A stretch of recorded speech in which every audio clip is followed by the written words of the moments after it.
et Oustaz Assane Seck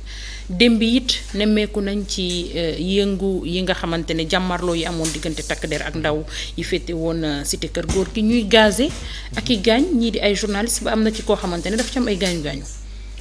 c'est désastreux. Corps man de musuma 2011. oui wax dëgg yàlla musuma gis fekkewu ma fu ñu xoolee ay journalistes ciblé leen dóor leen gaz 2009 10 11 on était là on l'a pas vécu ainsi on se rappelle toujours que fu manifestation amee les journalistes sont aux côtés des forces de l'ordre di filmer di photographier c'est toujours comme ça au contraire forces de l'ordre ñoo leen di protéger dama xamul nag lan moo débranché wu xaw ma je sais pas. Je pense qu'il y a eu l'affaire en 2021 on se rappelle le préfet Samb defe naa bi ñu affecté xaw ma fan hélas gazé même la presse loolu ñu ngi ko fàttaliku 2021 fële ci rond-point Stèle Mermoz ba bi Ousmane Sonko di dem wuy ji fii nu mu tudd tribunal mooy bu njëkk ba bi indiwoon coowu mars bi 2021 mars 2021 et hélas je pense que depuis ce jour bi préfet bi ne gazé même la presse je pense ci la am lu déconnecté et ensuite et hélas et je suis triste de le dire mon frère nos frères de la presse hélas quand on dit que ku amul carte presse suñu yoon nekku ci ça aussi c'est sujet à exposer tout le monde et c'est une catastrophe de le dire et là ça fait mal ce sont de bons gens qu'on connaît avec qui on a de très bons rapports mais le constat est que foofu dañ siy juum et aujourd'hui dafa am ku noo wax Alpha Sall yàlla na ko yàlla yërëm allahumma amin jamono bi muy yor Synpics wax dëgg fa yàlla jamono boobu de presse bi joxoon nañ ko bopp. et puis hier dagguma la en plein live ñu ngi dégg journalistes yi fa nekkoon naan est-ce que duñu woo les associations de la presse ñu ñëw comme ça ñu mën leen secourir ñu mën a au moins bàyyi leen ñu def seen liggéey normalement. finalement le chauffeur nous dit ce matin que ni ñoom dañu dem ba manifestants yi lañ jaxasoo lañu jaxasool. et mënoon nañ leen blesser à tout moment parce que mënatuñu woon sax def li nga xamante ne mooy seen liggéey ndax chauffeur bu demee bay wàcc bay dimbali journalistes yi nekk sur le terrain c'est parce que là c'est grave et que amatuñu sécurité bi nga xamante ne moom la ñu war a am sur le terrain. Est-ce que objectivement l'objectif ne serait pas de décourager les uns et les autres pour que tous les journalistes aient peur et se disent duma dem à la manifestation ce serait lâche pour la presse de le faire la presse ne peut pas le faire non. C'est son travail comme les forces de sécurité ils font leur travail léegi nag ci liggéey bi il faut ñu xajalante parce que le journaliste sànniwul xeer tiirewul def c'est-à-dire que il dit qu'il se passe quelque chose ce que j'ai trouvé abject et inqualifiable c'est que hier ma mère m'a posé une question Maya Bopp laquelle Maman Hadja ñu ngi koy nuyu bu baax elle m'a posé une question jërëjëf c'est quoi la question mais dafa jékki-jékki ne mais dëkk bi li fi xew nii ana télé yeeg rajo yi elle m'a posé la question ana télé yeeg rajo yi et c'est une question capitale est-ce que aujourd'hui il y a un État dans le monde qui peut reprocher à une presse quelconque de dire qu'il se passe quelque chose en Russie il se passe quelque chose à Dakar ñun moment bi ñuy nekk fii suñu médias yi mel ni ne dara xewul mais Côte d'Ivoire ak yeneen dëkk yi ñu ngi def plateau ci Sénégal. France 24 di ko wane. oui France 24 di ko wane di wane lépp. waaye léegi France 24 seen correspondante bi pourtant elle est bien affichée di def son travail personne ne la dérange pourquoi nom de Dieu le journaliste sénégalais war a am jafe-jafe ci biir dëkkam c'est-à-dire que tey xama tey dañu toll benn niveau boo xam ne. dañuy wax tout le temps yéen a ngi dem ci rajo bi ci télé bi di wax de moytu leen après parfois tu te dis mais lan la nuy moytu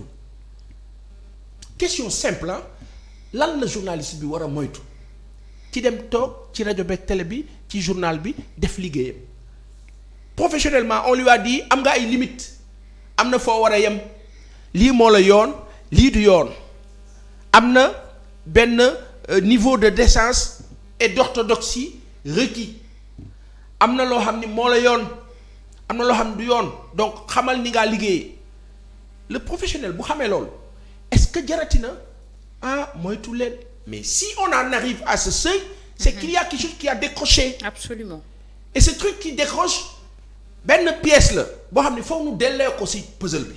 ngaa la tant que delloowuñ ko ci dañuy réer. bokk na ci bu njëkk CNRA qui ne devrait plus exister d'après le nouveau code de la presse CNRA waratul am. ci gàttal ñoom mënatuñoo tëj mënatuñoo def dara léegi pourquoi ñu tënk médias yi Baye Assane. ba li xewoon 2011 mënatul am. kon xam nga tey fi nga ñëwee ne Serigne Saliou Gueye da ngay def usurpation parce que amoo carte presse. kon yow jàpp nga ne yaa ngi ci yoonu code de la presse. kon effectivement CNRA dafa war a disparaître. mais problème bi. Ce n'est pas un problème de code de la presse,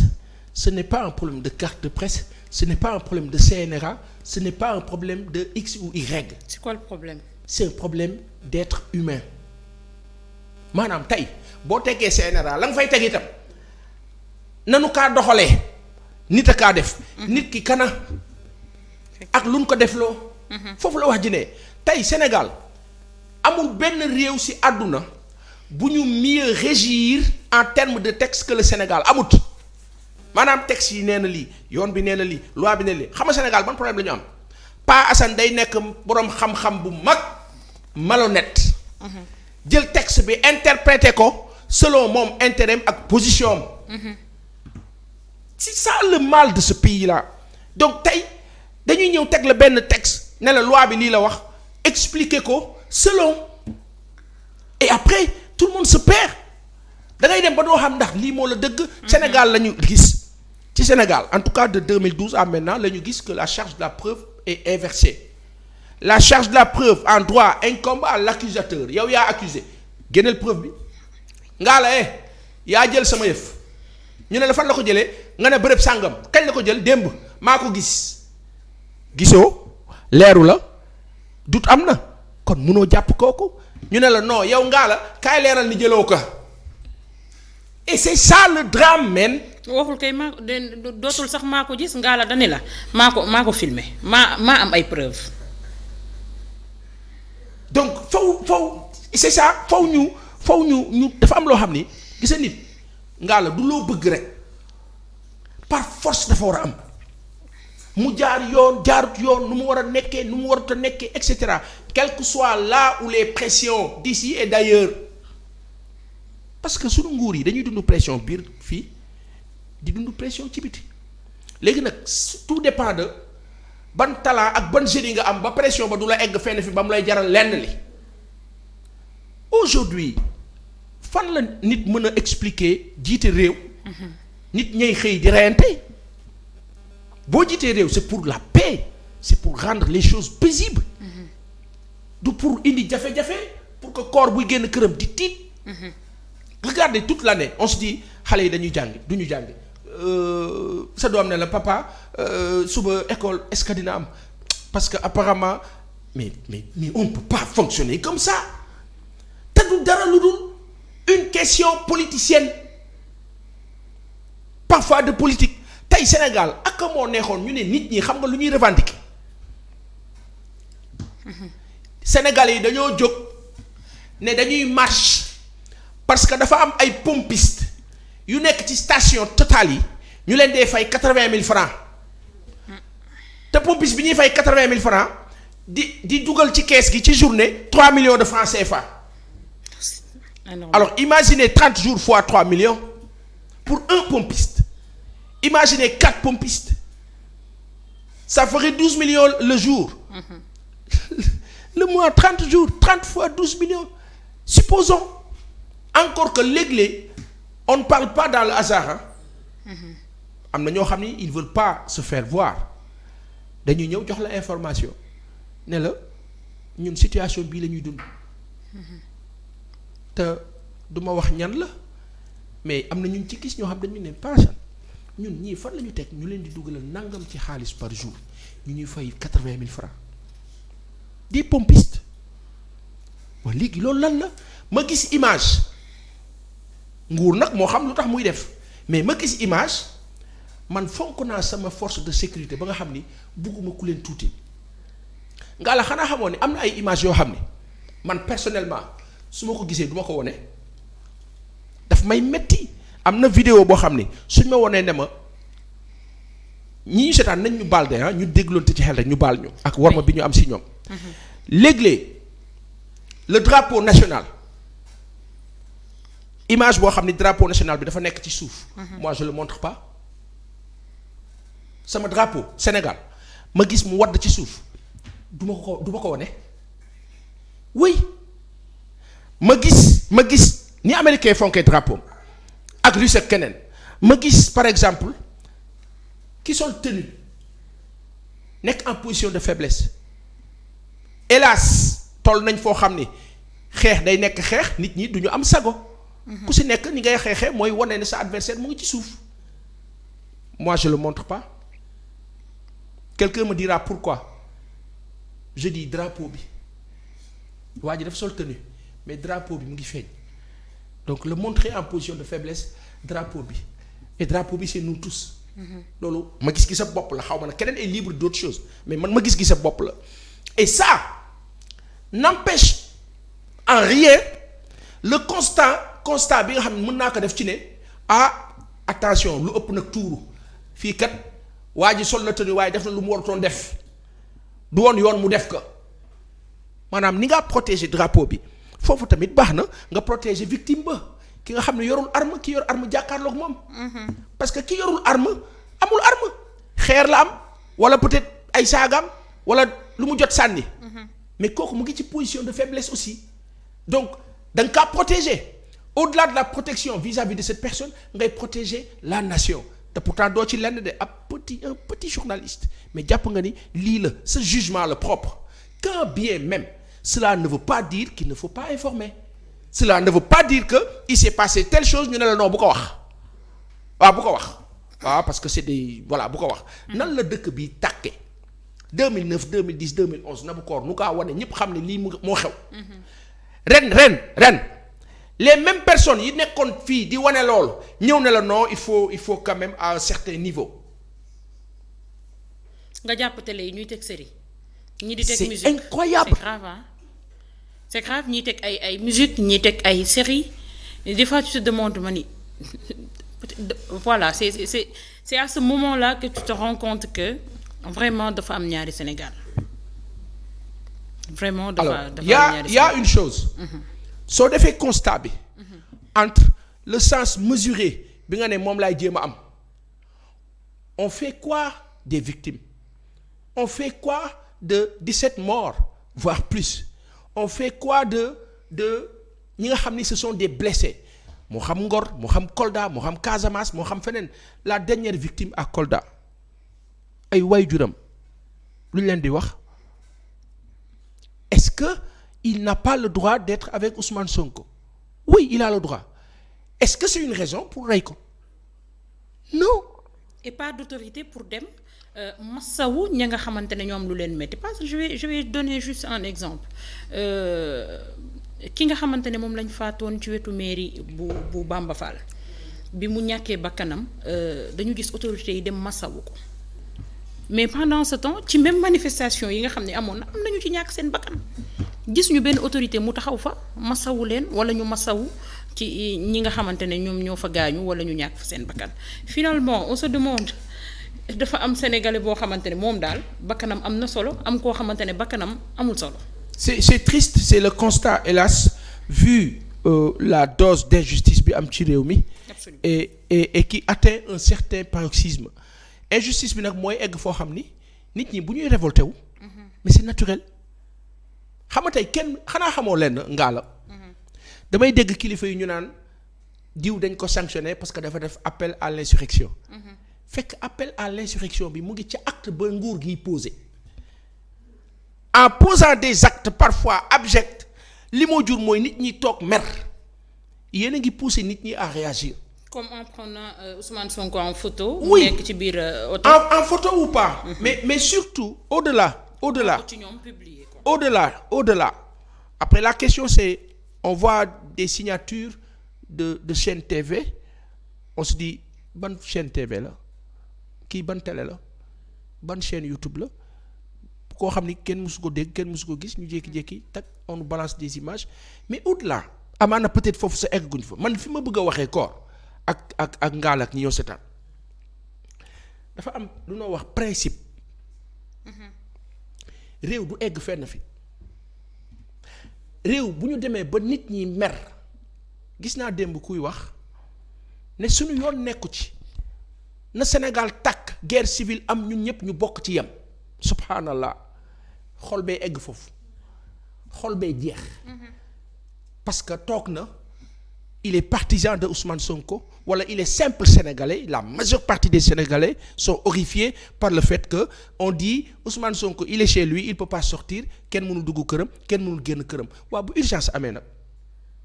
bu këram amee urgence mar day si mu am ku am asma yàkkamti ñu war ko génne ñu ne leen doo génn mais c'est ça qui fait que nit ñi ne mais attends sarap lii loolu la jura nit ñi egg fenn fi c'est-à-dire que tey jii nii qu'est-ce qui s'est passé l'avant-veille la veille ba démb bërki démb arrêté nañ Ousmane Sonko le ministre sort fait comprendre que non arrêté wuñ ko dañ ko yóbbu këram c'est quoi l'objectif donner la bonne information pour que les gens se calment vous donnez la bonne information le lendemain on dit barricade nañ ko kenn mënu dugg kenn mënu génn Serigne Abdou Mbacké waaw kon ñu génn ci minute de la presse ñu dugg directement non génn ci non nañ ci génn Serigne génn ñu ngi ci presse bi Serigne Abdou Samad Mbacké kilifa bu toll noonu bu ñëwee kër Ousmane Sonko ñu ne ko doo dugg dañ doon wax ci presse bii tey nga xam ne ñoom la ñuy sonal nii ne wëy yéen a ngi seetaan nit ñi di ñàkk war ma suñu kilifa diine yi ñàkk war ma kilifa diine weesu l'acte d'hier et qui a posé l'acte l'autorité bii ñëw naan kilifa diine bi waaw waxal ci xale yi waxal ci ñii waxal ci kii moo posé acte boobu Mataba léeg-léeg du baale yàlla nag moo xam ay nitam léeg-léeg nga def loo xam ne nit daa yor kurus di la ñaanal nga def dara mu teg kurus gi yàlla naka xam mais jàpp naa ni dal na nguur gi lu tax mu dal leen parce que engrenage mënoo ci nekk ci ay erreurs ce n'est pas possible on peut tout reprocher à quiconque mais ki yore organisation bi moo war a établir la norme ne signifie pas damay jàpp journaliste soo demee ba niveau ne damay jàpp ay journaliste Oustaz Assane Seck Serigne Saliou Gueye Mati Sarr Niang Pape Ndiaye après Sénégal est-ce que Sénégal war nañu toog ñu naan way gars yi liste la ñu yore de journaliste yi bu yóbboo ngeen pare et après tu le dis à quelqu'un qui est dans la presse tu dis à Pa Assane waaw moytul Pa Assane ne d'accord dinaa moytu dinaa mettre les formes dinaa respecter mais Pa Assane ne mais dinaa def sama liggéey aussi léegi est-ce que Pa Assane am na choix wu bañ a def liggéeyam il fait son travail ci gëm-gëmam mënuloo ko imposer ne ko lii nga war a gëm moom la mu gëm mooy nguurab Sénégal bi fi nekk daa échoué loolu la ma gëm est-ce que nit mën naa wax tey ngaa la ak koor imposer ma ne ma noo waxal ne nguur gi réussir na c'est pas possible foofu la ñuy waxee et c'est là où foofu aussi la ñuy nattee dayob nguur ña ca nekk ña ca jiitu kaka jiite li ñoo incarné la leen wër seen environnement comment ils réfléchissent si maintenant les gens pensent que oui en 2023 il faut tapoter et taper sur les Sénégalais loolu erreur monumentale la presse va continuer à exister à faire son travail décemment le plus correctement du monde mais cette presse-là le jour où elle se dira nous avons peur vaut mieux qu'elle disparaisse et ce qui se passe la nature a horreur du vide si la presse ne donne pas l'info les réseaux sociaux donnent l'info et les réseaux sociaux quand elles donnent l'info elles le donneront selon leur ni ko sentiree ils l'ont réussi oui tey jii nii lu presse bi bañ a wax nit ñi yëg nañ ko ci internet bi et démb maa ngay dégg quelqu'un qui dit non loolu du ma ko wax foofu laay yem yàlla na yàlla libéré Serigne Saliou ak Pape Ndiaye ak Mati Sarr Nia ak Oustaz Assane Seck yàlla na yàlla wàtte tension bi ñu libéré leen ci jàmm ak salaam libéré tous les prisonniers politiques. Amin merci Baye Assane ci fàttali rek pour ñu tëj la minute de la presse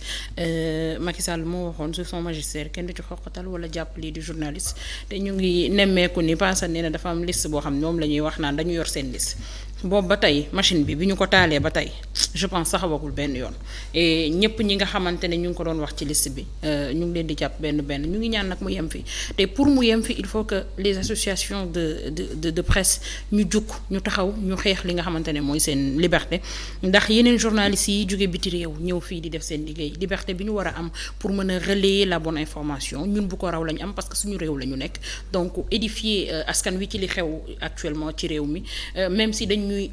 tegal ay limites jar na ko mais nag ñu bàyyi ñu def suñu liggéey librement. Ibrahima Lissa Faye qui dirige la presse en ligne appelle Ibrahima sama xarit nga Mamadou Thior correct sanu xarit nga Bamba Kassé Sempix sanu xarit nga gaay faw nu waxtaan tey jii nii nguurub Sénégal mu ngi def liggéeyam nguurub Sénégal mënut di def liggéeyam di empêcher presse def liggéeyam faw nu waxtaan toog ak kilifa yi ñu lijjanti lii mënut a ne manifestation su amee bàyyi leen journalistes yi ñu liggéey pourquoi gazer des journalistes parce que dañuy wane information léegi li ngeen bëgg mooy journaliste bu ñu wane information bu kenn direct bu kenn wane dara ñëpp toog dëkk bi tàkk ñuy faagaagal ay nit fekk ay nit ci seen biir kër di leen def naka su noonu ñëpp ne tekk ne bu ko kenn wax mënut a ne bu ko ñii deful ñee def ko lii fi ne. te li gën a doy waar bu ñu demee ba désamour di am diggante askan ak presse am c'est parce que là ça devient très grave. J'arrête pas de donner l'exemple de Falla Fleur sur Facebook mi nga xamante ne moom képp ku nga xamante ne rek am nga ay info ci tribunal procès Adji Sarr bi ak Sonko ci daanaka ci moom nga ko jëlee bu ñu demee ba presse bu ñu xëyee relayer benn info mu démentir ko c'est parce que là ça devient très grave et que peut-être dafa am côté boo xamante ne presse la ñu xaw a bàyyi seen loxo te il n'est jamais trop tard pour bien faire parce que cette presse là bu ñu taxawee ci réew mi askan wi moo tax donc nañ leen delloo li nga xam ne moom la ñu moom te c'est pas pour rien ñu ne ñun ñooy quatrième pouvoir donc li nga xamante ne loolu sax koor wax la bu nu tàmm wax mais c'est faux. Ah oui xam nga lu tax. ayca le premier pouvoir dans un pays c'est la presse. Si cette presse a failli moo ne pouvoir ba dëddu na fausse information dugg na ou désinformation dugg na réeral nañu dëkk ba donc aujourd'hui le pouvoir en place nguurab Sénégal ci lan lay dox information le ministère de l'intérieur la sécurité publique ci lan lay dox information du matin au soir ce sont des rapports diw mu ngi fii diw def na li diw nee na li diw dugg na fii diw day dugg fii diw day dugg fii ñuy nettali sunu baay bi Abdou Diouf yàlla na fi yàgg te ànd ak wér ci jamono ñu ne ñuy nettali ñu benn kilifa boo xam ne dafa am fu mu daan dem mais fa mu daan dem jàppoon na ni kenn xamu ko te effectivement moo fa daan demal boppam maanaam kilifa bi day dawal egg demal boppam mais nee nañu bis bi nga xam ni président Diouf xam naa mu ngi ñëw seetaan nanu baal rek du nu wax du nu egg ci biir mais bis bi nga xamee ni bis ñëw na mu toog ak kooku mu ne kilifa bi yow looy def béréb sàngam kooku tiit nga mun na ko da nga yaakaar ni mën nga fay def lu ma réer waaw àdduna bi noonu laa doxee l'information mooy sécurité information mooy àdduna maanaam booy génn sa kër faw nga xam li tax nga war a génn loolu information la da nga daan bërët je dois aller au travail c'est ça l'info c'est mon info je vais au travail waaw su fekkee xam man dama war a dem travail nag xamuma ni suba férié la xam man dama war a liggéey xaw ma ni suba férié la ma jóg këti sangu kii dugg dem ba yegg sama bureau ne kon tey férié la parce que amoo information. mooy base u àdduna c'est le premier pouvoir tous les pays du monde information la ñuy fonctionner si maintenant le journaliste ou les journalistes ou la presse ou les associations de presse ne comprennent pas ce rôle-là mais mooy matuñu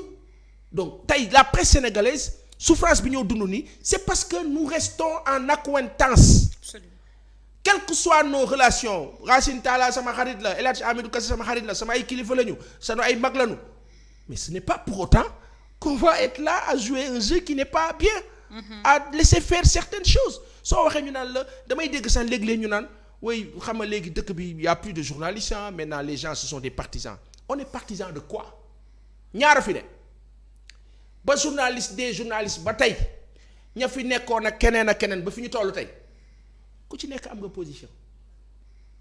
il y a des années et des années en arrière. Dans Le Soleil et tant d'autres journaux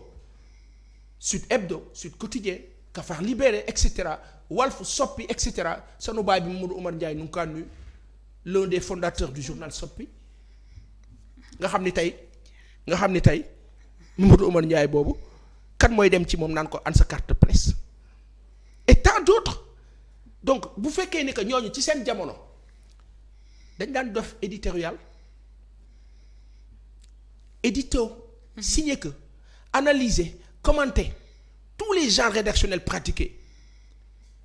loolu position la wala du position appréciation la de telle ou telle situation ils ont pris position moo xam nii wala na le ce sont des journalistes alors aujourd'hui quand les gens prennent position c'est par rapport à la situation elle est là ñaara fi ne d'accord ak nguur nga jël sa position ok tu es libre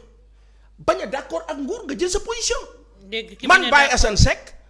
objectivement quelles que soient les relations que j'ai avec les uns et les autres ce qui se passe en termes de management d'État par rapport à ce pays-là man agréé wu ma ànduma si mënuma ci dara nag mais sañ naa wax sama xalaat ne d'accorduma si. léegi yow nga est-ce qu'on peut me reprocher ne ma non tu es partisan. oui dafa am foofu non. ce qui se passe dans ce pays dafa bëri injustice. Le dire est-ce que c'est être partisan.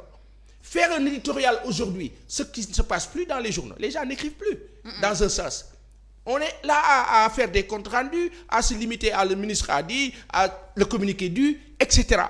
Alors que dans le fond, il y a une constatation à faire de visu. moo di ne bëri na injustice ci dëkk bi. Le dire ñu ne non tu n'es plus journaliste tu es partisan. C'est comme quand j'entends les gens me dire oui Pape Alé maintenant il est devenu militant. Non, Pape Alé, il a sa façon de faire, il demeure un des plus grands journalistes. D'Afrique laa wax waxuma du Sénégal. Est-ce qu'aujourd'hui on peut reprocher à ce sieur-là de prendre position parce que nit booy constater injustice yu bare dafay am fu mu laa yóbbu te àdduna bi foofu la toll. Est-ce que Maréchal Pétain en 1939-40 bi muy cédé nekk presque un lâche pour les Français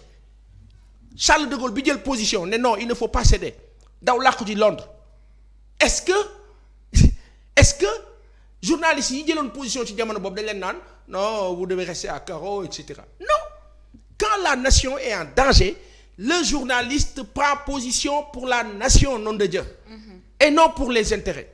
loolu moo la dëgg. Et puis Pape Alé moom en 2011 il était quoi alors Bassane dañ jàll ci leneen il était quoi en 2011 presque moo nekkoon ci combat yi dañ koy gis.